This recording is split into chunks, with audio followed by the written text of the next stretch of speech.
ভাঙড় ইংরেজ বাজারের পর এবার সাঁইথিয়া ফের চলল গুলি।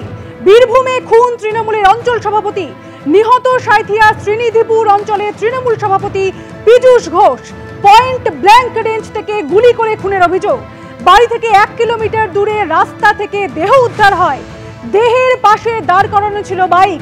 রাস্তায় বাইক থামিয়ে পিছন থেকে মাথায় গুলি করে বলে অভিযোগ। এ বিষয়ে আরো বিস্তারিত জানবো, সরাসরি কথা বলে নেব আমাদের প্রতিনিধি ভাস্কর মুখোপাধ্যায়ের সঙ্গে। ভাস্কর, ঠিক কি ঘটেছে বিস্তারিত জানাও।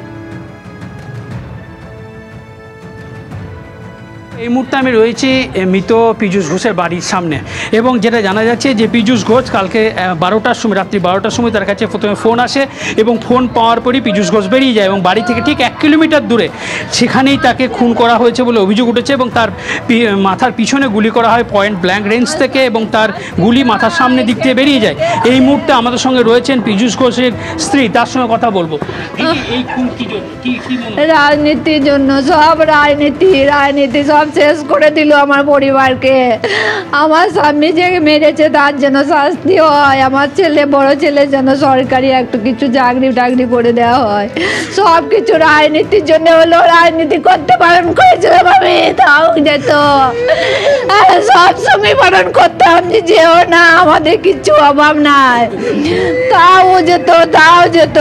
কালকে কখন বেরোলো? 12:30টায় বেরিয়ে গিয়েছে বাড়ি থেকে। আমি পেলাম তখন 3টে সময়। তখন বলছে মারা গিয়েছে, গুলি করে দিয়েছে। শেষ কথা রাত 1:30টার সময় হয়। আমি হ্যালো করলো, আমি বাড়ি এসো শুনতেই পাচ্ছে না ফোনে। আমার স্বামীর জন্য শাস্তি চায়। আমার স্বামী কেন মারলো? আমার স্বামী কারোর ক্ষতি করে নাই, আমার স্বামী ভালো ছিল। আমরা জানবো যে আরেকটা অভিযোগ উঠে আসছে যে তাকে খুনের হুমকি দেওয়া হয়েছিল। এই মুহূর্তে তার রয়েছে আরো আত্মীয়, যে কি হুমকি দেওয়া হয়েছিল?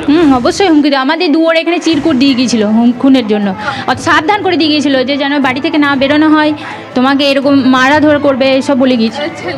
কিন্তু বারণ করেছিলাম। এবার রাজনীতি এবার বারণ করা শুনবে কি জন্য? একটা নেশাতে দাঁড়িয়ে গিয়েছিল, যে রাজনীতি নেশা, শুনতো না। সেটা আমরা কি করে জানবো যে হুমকিটা কোন দলে থেকে দিয়েছে? তা কি করে আমরা বুঝবো? অবশ্যই রাজনীতি মানেই তো আশঙ্কা সবসময়।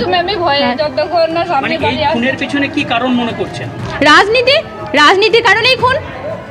আবার কি রাজনীতি করতে বলি মানুষের মনে যে একটা সভাপতি পদে ছিল, যে হ্যাঁ ওকে সভাপতি পদে থেকে নামাতে হবে, এরকম কিছু, এই জন্যই খুন করেছে রাগে মানুষ। আবার কি, এছাড়া আর তো কিছু কারণ আমি তো জানি না।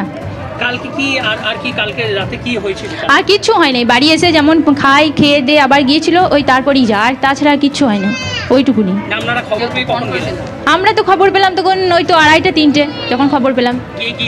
আমরা তো যাই না, ওনার ছেলে গিয়েছিলেন, যে দেখছে ওর বাবা ওরকম পড়েই আছে।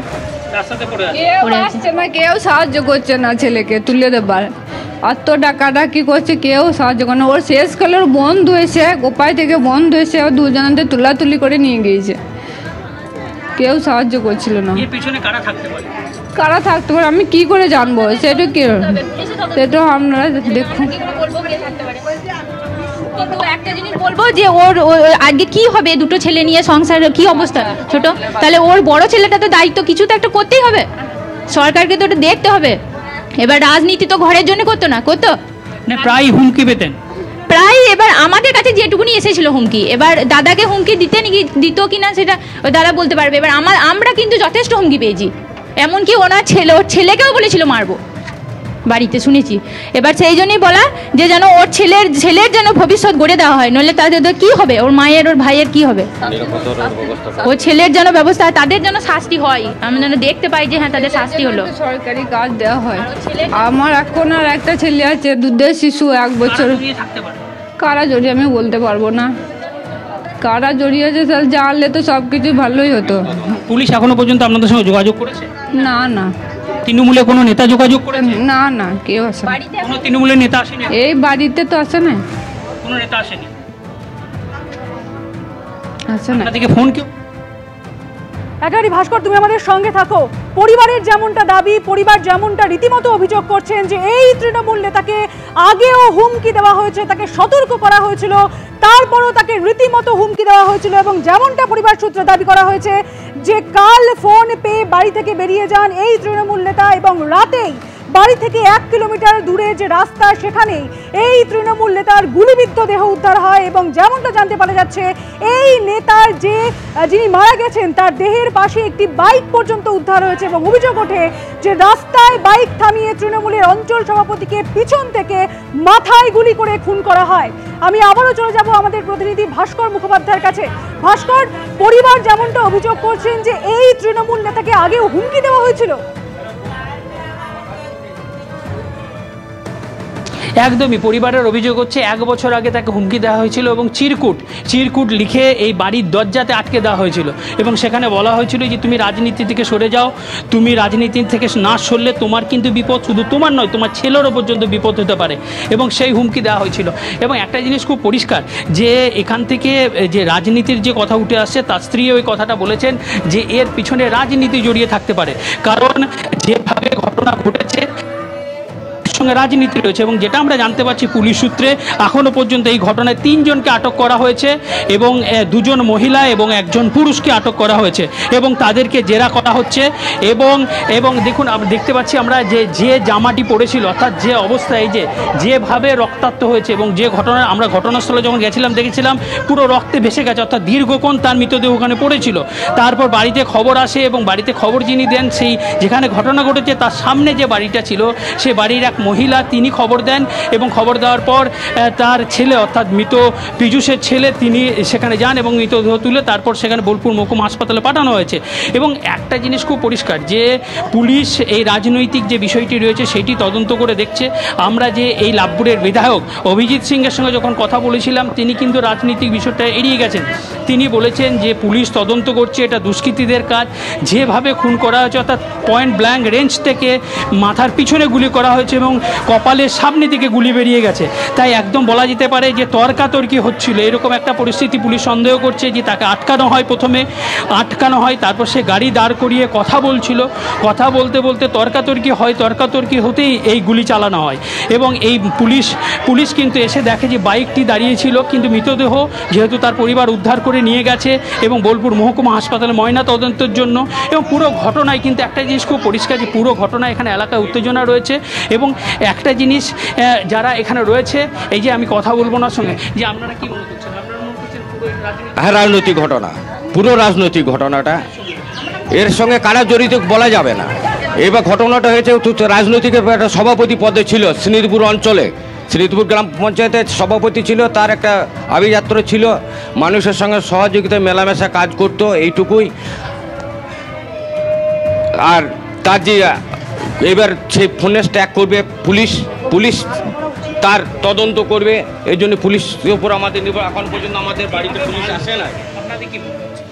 আমরা কি বলবো, আমরা শাস্তি চাই, আমরা যে মারা করে তাদের জন্য আমরা শাস্তি চাই। দেখুন আমরা তো এখানকার লয়, তা ওর বন্দি কিন্তু দেখুন, হ্যাঁ এই আমরা জানি পার্টিগতই মার্ডারটা হয়েছে, আমরা কি করে বলবো, আমার পার্টিগত ব্যাপার, আর কোনো ব্যাপার নেই। কোনো রাজনৈতিক কোন দলের কেউ বলা যাবে না, কোন দলে এবার তো সে জানবে, একমাত্র পুলিশ তদন্ত করবে, এর জন্য পুলিশ আছে। তা পুলিশ আমাদের এখানে পর্যন্ত এখন কোনো যোগাযোগ করে না বা পার্টির তৃণমূলের নেতারা কোনো যোগাযোগ এখন পর্যন্ত হয় নাই। হুমকি ওকে দিয়েছে বা বাড়িতে চিরকুটিও দিয়ে গিয়েছে বা তোর ছেলেকে খুন করা হবে এরকম হুমকি পীযূষকে বারবার দিত। হ্যাঁ, বাড়ির ফ্যামিলি সবাই আতঙ্কের মধ্যে, কোনো নিরাপত্তার ব্যবস্থাও দেয় নাই আজও পর্যন্ত। এখনও পর্যন্ত পুলিশ কোনো সহযোগিতা করেন না এখানে, না নিরাপত্তার জন্য আবেদন করা হয় না কিছু।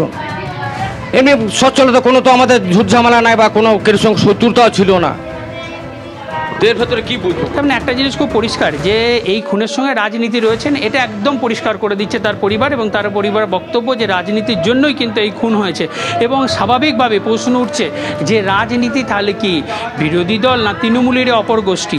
কারণ আর একটা কথাও বলেছেন তার স্ত্রী, যেটা বলতে চেয়েছেন যে মাঝে মাঝেই এই পীযূষ ঘোষ তিনি বলতেন যে বালির গাড়ি রাতে খালি হবে সেই জন্য তাকে যেতে হবে, তিনি কিছু ব্যবসার সঙ্গেও যুক্ত ছিলেন বলে জানা যাচ্ছে এবং পুরো বিষয়টি পুলিশ তদন্ত করছে। হচ্ছে এখনও পর্যন্ত এই ঘটনায় দুজন মহিলা এবং একজন পুরুষকে আটক করেছে এবং তাদেরকে জেরা করা হচ্ছে এবং তাদেরকে জেরা করেই জানার চেষ্টা হচ্ছে যে এই খুনের সঙ্গে কিভাবে কারা যুক্ত রয়েছে বা কী রয়েছে, এই খুনের পিছনে কী কারণ যেভাবে খুন করা হয়েছে তাতে কিন্তু পুলিশ সন্দেহ করছে পুরো প্ল্যান করে তাকে ডাকা হয়েছিল এবং ফোন করা হয়েছিল, ডাকা হয়েছিল। তার সঙ্গে কোথাও এই যারা দুষ্কৃতী অর্থাৎ যারা খুন করেছে তারা ওত পেতে দাঁড়িয়েছিল ঠিক রাস্তার পাশে, এমনভাবে দাঁড়িয়েছিল যেখানে সে গিয়ে দাঁড়িয়েছে। তারপর তারা হতে পারে যে যারা খুন করেছে তারা হয়তো তার পূর্ব পরিচিত, কারণ যেভাবে তিনি বাইক দাঁড় করিয়ে তাদের সঙ্গে কথা বলেছেন সেখানে এই বিষয়টা পরিষ্কার হয়ে যাচ্ছে যে তারা পরিচিত হতে পারে এবং পরিচিত লোকজনই তাকে খুন করে থাকতে পারে। কিন্তু পুরো পয়েন্ট ব্ল্যাঙ্ক রেঞ্জ থেকে মাথার পিছনে গুলি করা হয়, সামনের দিকে কপালের সামনের দিকে গুলি বেরিয়ে গেছে, দীর্ঘক্ষণ মৃতদেহ পড়েছিল এবং তার পরিবারের অভিযোগ যখন তার ছেলে খবর পেয়ে ঘটনাস্থলে যায় তখন কিন্তু তার মৃতদেহ তোলার কেউ ছিল না। তারা ডাকাডাকি করছিলেন মৃতদেহটি তোলার জন্য, তখন কিন্তু কেউ তাদেরকে সাহায্য করেনি। পরে দু একজন মানুষ বেরিয়ে আসে এবং তারপর তাকে তুলে সেখান থেকে নিয়ে যাওয়া হয়। পুলিশ খবর পায় ভোর 4টের পর পুলিশ ঘটনাস্থলে আসে এবং ঘটনাস্থলে এসে অর্থাৎ যে জায়গায় ঘটনাটি ঘটেছে সেই জায়গাটি কর্ডন করেছে পুলিশ, সেই জায়গাটি ঘিরে রেখেছে এবং পুলিশ 3জনকে আটক করেছে, 2জন মহিলা। এই মহিলা তার মধ্যে একজন হচ্ছে ঠিক গ্রাম যেখানে ঘটনা ঘটেছে তার সামনে যে বাড়ি সেই বাড়ির মৌসুমি মাল, তাকে পুলিশ আটক করেছে। একইভাবে যেখানে ঘটনা ঘটেছে তার থেকে হাফ কিলোমিটার দূরে সেখানে আর একজন মহিলা তার বাড়ি রয়েছে, সেখানে সেই মহিলাকে আটক করা হয়েছে। আর গোপীকান্তপুর বলে পাশাপাশি একটি গ্রাম রয়েছে, সেখান থেকে এক যুবককে গ্রেপ্তার করা হয়েছে এবং এই 3জনকে জেরা করা হচ্ছে। এবং যে ফোনটি অর্থাৎ পীযূষের যে ফোনটি সেই ফোনটি কিন্তু পুলিশ উদ্ধার করেছে এবং পুলিশ উদ্ধার করে সেই ফোনটি সেখান থেকে তারা ডাটা সংগ্রহ করছে, কারণ কারা কারা শেষ মুহূর্তে ফোন করেছিল, কাদের সঙ্গে তিনি যোগাযোগ করেছিলেন সেটা কিন্তু এই তদন্তের ক্ষেত্রে খুব ভাইটাল হয়ে উঠবে। কারণ যেহেতু তার কাছে ফোন এসেছিল এবং ফোন পেয়েই তিনি বেরিয়ে গেছিলেন, তার পরিবার যে অভিযোগ করছে সেখানে কিন্তু কারা লাস্ট ফোন করেছিল সেই বিষয়টি পুলিশ তদন্ত করে দেখছে। এই ঘটনায় রীতিমতো আতঙ্ক ছড়িয়ে হয়েছে।